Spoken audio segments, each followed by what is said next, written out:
1 Samuel chapter 7. So the men of Kiriath Jearim came and took up the ark of the Lord.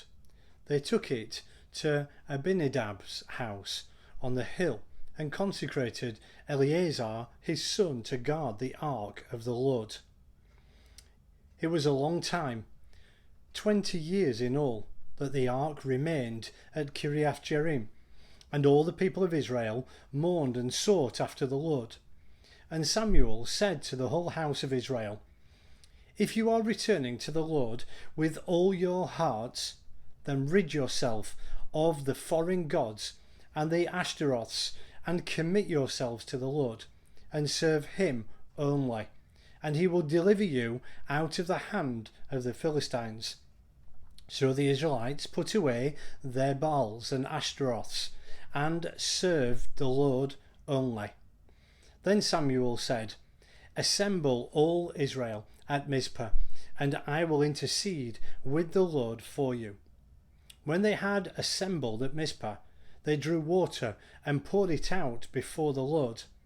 On that day they fasted, and there they confessed, "We have sinned against the Lord."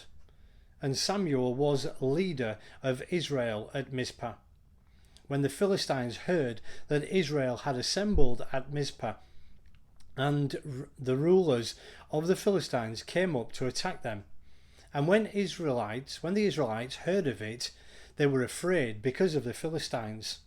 They said to Samuel, "Do not stop crying out to the Lord our God for us, that they may rescue us from the hand of the Philistines." Then Samuel took a suckling lamb and offered it up as a whole burnt offering to the Lord. He cried out to the Lord on Israel's behalf, and the Lord answered him.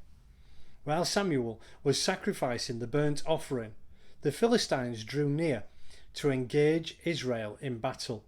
But that day the Lord thundered with loud thunder against the Philistines, and threw them into such a panic that they were routed before the Israelites. The men of Israel rushed out of Mizpah and pursued the Philistines, slaughtering them along the way to a point below Beth Car. Then Samuel took a stone and set it up between Mizpah and Shen. He named it Ebenezer, saying, "Thus far has the Lord helped us."